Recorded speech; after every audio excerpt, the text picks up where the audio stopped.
예시를 한번 그려드려볼게요. 생각하는 것을 싫어하는 학생. 사실 귀찮아서 거죠. 사실 본질적으로는. 근데 이 학생은 그 전 단계에서, 그 전에는 논리적으로 문제를 해석해서 푸는 게 아니라 감각적으로 문제를 풀었던 학생이 이런 학생들 많잖아요. 근데 이게 어떤 게 문제인 거냐면, 사실 해설지를 분석을 제대로 할 수 없는 학생이 됩니다. 이게 무슨 뜻이냐면, 해설지에 대한 정의조차도 어머니 내려주셔야 돼요. 해설지는 저희는 뭐라고 얘기하냐면 첫 번째 성님이라고 표현합니다. 첫 번째 성님. 단지 그 첫 번째 성님이 테스트로 되어 있을 뿐인 거예요. 설명이. 실제로 학원 선생님들이라든지 학교 선생님께서 설명해 주시는 그 해설 있죠. 강의라든가. 해설지에서 벗어난 경우가 오히려 더 드물어요. 무슨 말이냐면 해설지를 그냥 말로 풀어서 설명해 주는 거죠. 본질적으로는. 그렇기 때문에 이 해설지가요, 첫 번째 선생님인데 그거를 분석을 못하게 돼요. 왜냐면 감각적으로 풀었기 때문에 자기가 어떻게 푸는지 모르니까 논리과정 속에서 논리과정에서 어디가 문제가 됐는지를 알 수가 없다라는 거죠. 자기 스스로가 애초에 처음부터 논리적으로 푼 게 아니니까, 감각을 풀었으니까. 그래서 분석이 제대로 되지 않기 때문에 분석하지 않고 대충 확인을 넘어가는 거야. 그래서 그러니까 이런 걸 알고 계셔야 돼요. 너 왜 그냥 해설지 분석을 그냥 적당히 하고 넘어가니? 이게 아니라 그럴 수밖에 없었던 거라는 거예요. 그렇기 때문에 사전에 문제점을 해결해야 얘가 해설지를 분석할 수 있는 어떤 상황이 되는 겁니다. 그래서 저희가 총 기간 2주 동안에 저희가 이제 6번의 수업을 진행을 했어요. 그래서 논리적 사고과정 훈련을 통해 가지고 이제 문제풀이를 논리적으로 풀이할 수 있게 되는 거. 이게 이제 저희의 포커싱이었거든요. 처음 교육할 때. 그래서 이제 논리적으로 풀어서 쓰는 거, 그거를 이제 저희가 이제 훈련을 시켰습니다. 이제 대부분의 학생들이, 중위권 학생들의 특징이 뭐냐면요, 심화 문제를 푸는 거에 있어서의 이제 문제점이 여기서 다 드러나게 되어 있어요. 저희가 이제 내부적으로 심화 문제 그 테스트 시험지가 있거든요. 거기에서 그러니까 여기서 60% 넘어가면 실제 내신에서 1등급 정도의 수준이 됩니다. 최소값으로. 그래서 저희가 이제 이 정도의 레벨이었던 학생이 이제 65%까지. 한 번 내신 1등급, 어떤 특정 파트는 내신 1등까지는 올라갈 거죠. 두 번째는요, 본인의 문제점을 드러내지 않으려는 학생인데, 사실 이 학생은 재학생이에요. 재학생인데, 지금 한 7개월째 교육하고 있습니다. 근데 스토리가 되게 특이해요. 어떤 학생이냐면, 고등학교 2학년 때 저한테 상담을 왔었었는데, 공부를 너무나 안 하는 학생이었어요. 그래서 제가 이제 그러니까 수업 진행을 안 했습니다. 왜냐면 대전에서 오셨거든요. 대전에서 일주일에 한 번씩 와가지고 상담을 받겠대요. 근데 상태가 괜찮으면 제가 받겠는데 별로 이렇게 뻔히 보이는데 안타깝잖아요. 그래서 안 될 것 같다. 나중에 좀 애가 깨우치면 보내주셔라. 해서 이제 진행을 안 했다가 고3 끝나고 또 연락이 오셨어요. 그래서 한번 물어봤죠. 점수를. 안 배워야겠더라고요. 그래서 군대 가는 게 낫다.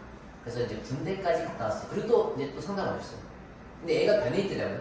군대 갔다 오니까 현실을 자기가 이제 고졸로서 갔다 오니까 좀 이제 굉장히 비참한 이 현실을 느끼고 왔다. 그래서 열심히 공부하겠다. 그래서 저희가 이제 작년 12월서부터 군대 갔다 왔기 때문에 저희가 이제 목표를 저희는 항상 목표대로 해주거든요. 목표가 뭐냐? 사실 내신 9등급 레벨이거든요. 근데 목표가 약대예요, 약대. 이게 쉽지 않잖아요, 사실 솔직히 얘기해서. 제가 그래서 대놓고 얘기했어요. 그럼 2년 달라고. 부모님께서는 1년을 생각하시더라고요. 1년 동안 저한테 불가능하거든요. 아무리 열심히 공부해도 1년이면 거의 불가능하거든요, 진짜로. 그래서 대놓고 얘기했습니다. 2년 필요하다고. 2년을 주고 대신에 애가 열심히 한다는 가정하에서는 제가 한번 전체 다 1등을 한번 만들어 보겠다고. 그리고 시작을 했어요. 이 학생이 수학을 중급거부터 시작했어요, 중급거부터. 근데 지금 수 1 어느 정도 진행됐고, 수 2 개념 다 됐고, 미적분 이제 시작되고 있는데, 이 학생을 교육을 할 때, 이제 어머니께서 아셔야 되는 게, 이 함수라는 그 파트 있죠. 수학하에 있는, 그 현 교육과정에서 수학하에 있는 함수가, 응용 문제를, 한마디로 심화 문제를 못 풀면 뒤가 다 밀려요. 그러니까 이런 구조들을 설명을 보통 잘 안 합니다.